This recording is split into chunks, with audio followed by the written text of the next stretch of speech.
माओवादियों का स्मारक है और एक स्मारक जो है वो तोड़ दिया गया था और उसके बाद जो है वहाँ पे एक नया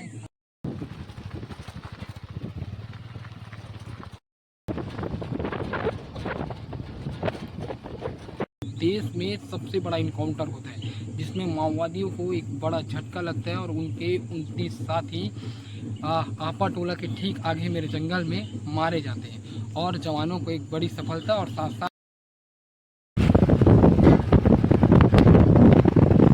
केंद्रीय गृह मंत्री अमित शाह ने कहा था कि अगर भाजपा की सरकार छत्तीसगढ़ में बनती है तो नक्सलवाद को वो चुटकियों में खत्म कर देंगे। नमस्कार, मैं करण सोनी, आप सच छत्तीसगढ़ देख रहे हैं। देश में जो सबसे बड़ा नक्सल इनकाउंटर हुआ उसी क्षेत्र में आज मैं खड़ा हुआ हूँ। इस वक्त मैं अमरटोला पर मौजूद हूँ और मेरे पीछे जो है माओवादियों का एक स्मारक है।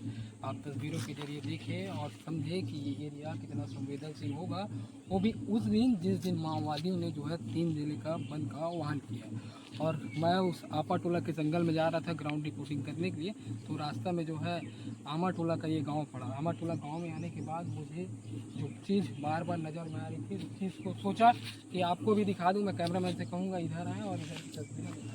आप देख सकते हैं कि ये माओवादियों का स्मारक है और एक स्मारक जो है वो तोड़ दिया गया था और उसके बाद जो है वहाँ पे एक नया स्मारक जो है स्थापित किया गया। सामने आप देखिए कि उसकी टुकड़ी है।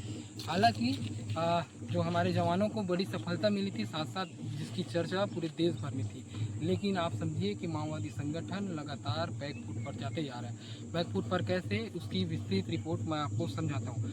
दरअसल माओवादी संगठन ने 20 दिन पहले 1 जनवरी से लेकर 30 मार्च तक उन्होंने प्रेस नोट जारी कर बताया कि हमने अपने 50 जो साथी हैं उनको हमने खोया है। और उसके बाद 16 अप्रैल को देश में सबसे बड़ा इनकाउंटर होता है जिसमें माओवादियों को एक बड़ा झटका लगता है और उनके 29 साथी आपा टोला के ठीक आगे मेरे जंगल में मारे जाते हैं और जवानों को एक बड़ी सफलता और साथ साथ जो है ऑटोमेटिक वेपन और अन्य तरह के जो वेपन थे उनको भी जब्त कर लिया गया।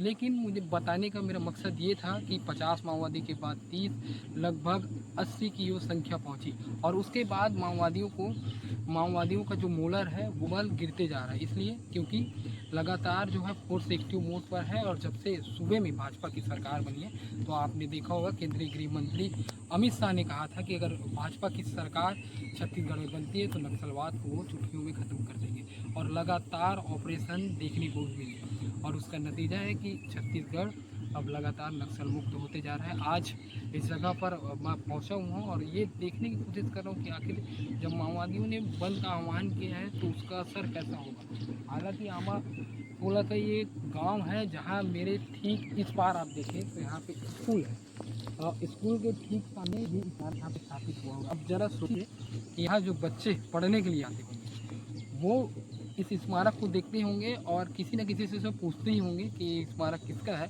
और क्या है। भले ही सरकार उन अंदरूनी इलाकों में कैंप स्थापित कर ले, लेकिन अभी भी वो माओवादियों के मोरल को डाउन नहीं कर पाई। ये बताते हैं कि किस तरीके से जब एक स्मारक को तोड़ दिया जाता है तो उसके ठीक कुछ महीने बाद जो है नया स्मारक तैयार किया जाता है। मैं कोशिश करूँगा कि मैं उधर जाऊँ, हालांकि डरा इसलिए हूँ क्योंकि आगे बाजा की सैनाई मुझे सुनाई दे रही। हो सकता है वहाँ पे संगठन के लोग हों जो आज बंद के आह्वान में कुछ मीटिंग रखी और आपा टोला के जंगल में जाना तो मुमकिन नहीं। फिर कभी अगर लगे कि मैं वहाँ पहुँच सकता हूँ तो आपको ग्राउंड रिपोर्ट दिखाने की कोशिश करूँगा। हालांकि इस एरिया में जब पहुँचा हूँ तो इतना घबराया हुआ अभी नहीं हूँ, लेकिन आप ज़रा सोचिए कि जिस जगह पर माओवादी का स्मारक इतने महसूस तरीके से है, जहाँ अब तक फोर्स नहीं पहुँच पाई और फोर्स पहुँचे भी तो खाली एक स्मारक को तोड़ पाई और उसके बाद जो है माओवादियों ने फिर अपना एक स्मारक यहाँ पे गाड़ दिया। आगे बाजा की धूम सुनाई दे रही है तो बार बार घबरा रहा हूँ। अगर आपको लगे कि बस्तर में पत्रकारिता करना वाकई में चुनौती है